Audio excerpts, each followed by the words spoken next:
불 위를 껐거나 독을 마시거나 자동차를 들어올리거나 아니면 자발적 치유를 보여주는 모든 사람들은 하나의 공통적인 특징을 가지고 있다. 자신의 임무를 성공시키리라는 흔들리지 않는 신념 말이다. 우리는 신념이란 말을 가볍게 여기지 않는다. 이 책에 언급되는 신념이란 0에서 100%까지의 척도 위에서 측정할 수 있는 성질의 무엇을 가리키는 것이 아니다.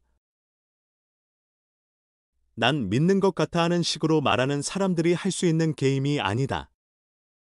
믿음은 임신과도 비슷하다. 임신을 하든가 아니면 안 하는 것이다.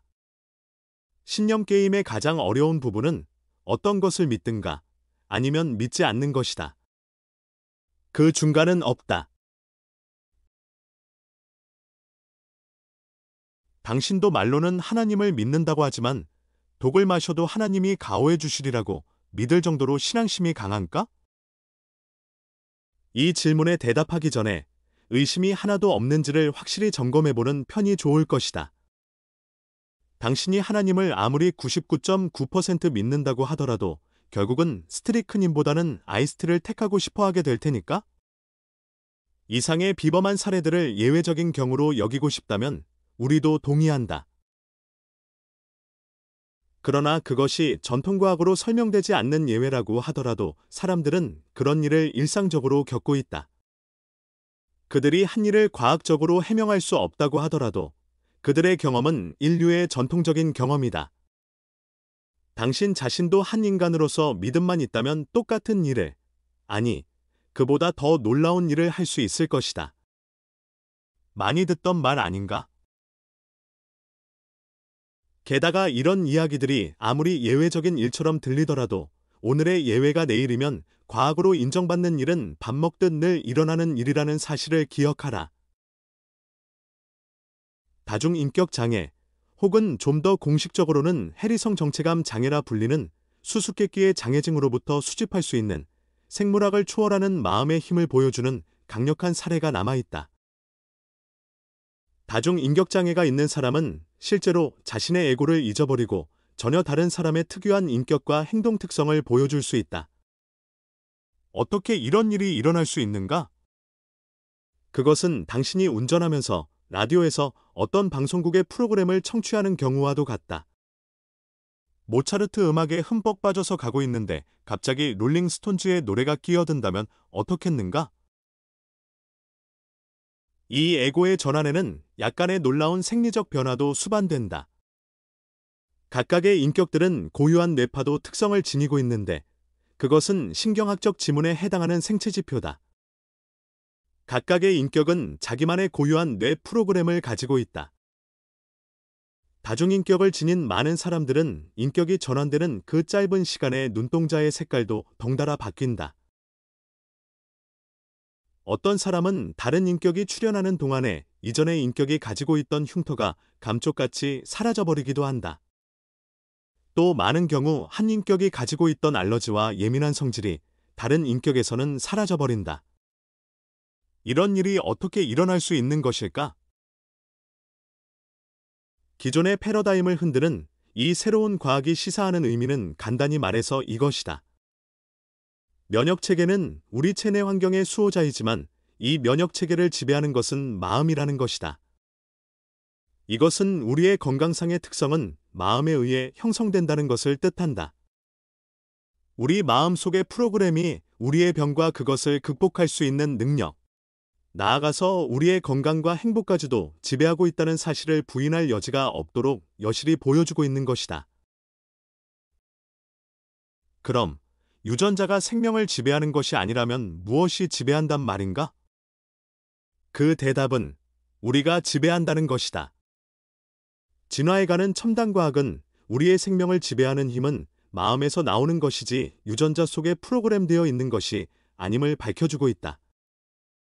최초의 심각한 오해는 우리가 거울을 들여다보면서 자신을 하나의 단일한 개체로 생각하는 데서부터 일어난다. 실제로는 한 사람 한 사람의 인간은 50조 개의 세포들이 모여 살고 있는 하나의 거대한 공동체다. 이것은 말하기는 쉽지만 상상하기는 거의 불가능한 숫자다. 인체 내 세포의 총수는 7,000개의 지구에 사는 인간을 다 합한 수보다도 더 큰 것이다. 우리 몸속의 거의 모든 세포는 그 하나하나가 인체 전체가 지닌 모든 기능을 다 가지고 있다. 다시 말해서 각각의 세포는 자신만의 신경계, 소화계, 호흡계, 근골격계, 생식계, 그리고 심지어는 면역계까지 다 갖추고 있는 것이다.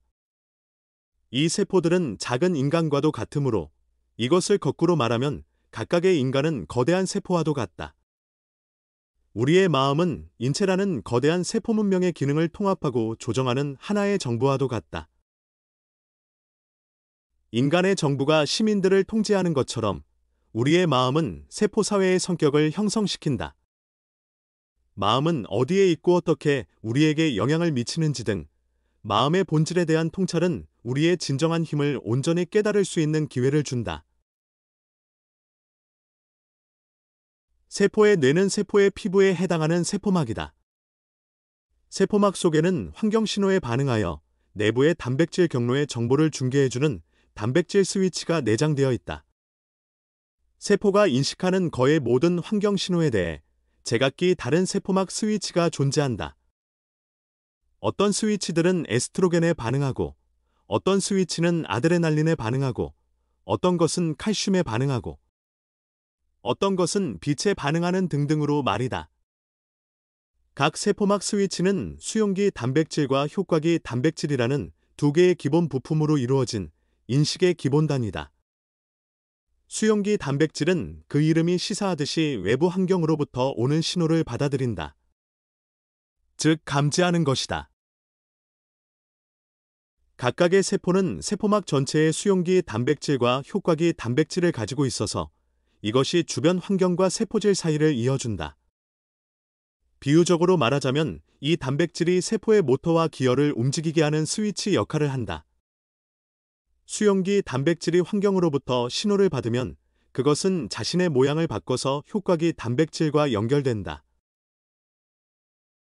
효과기 단백질은 수용기에 의해 활성화되면 특정 단백질 기능과 경로를 제어하는 2차 신호를 세포질을 통해 세포 내로 내보낸다.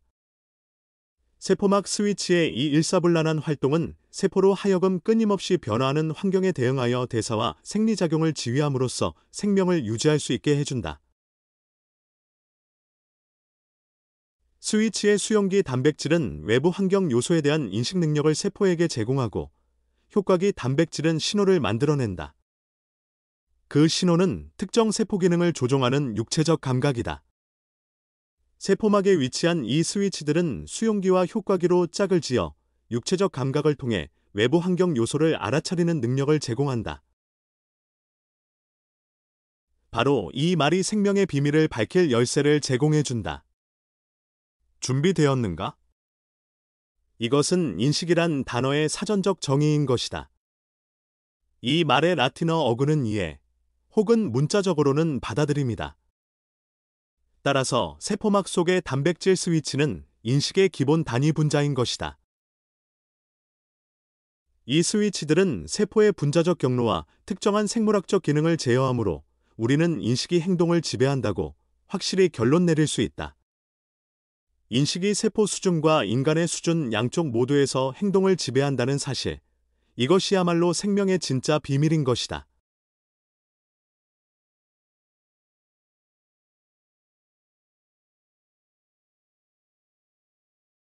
우리 개인의 문제든 문화권의 문제든 문제의 대부분은 잠재의식적 행동이 자신의 눈에는 띄지 않는다.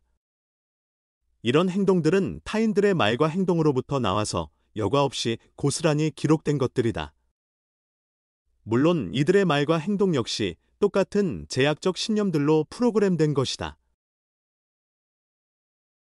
내 눈에 띄지 않는 나의 행동이 대개 타인들의 신념으로부터 온 프로그램이며 그 타인들 또한 시간을 거슬러 올라가면 다른 타인들에 의해 프로그램되었다는 사실을 아는 것은 크게 도움이 된다.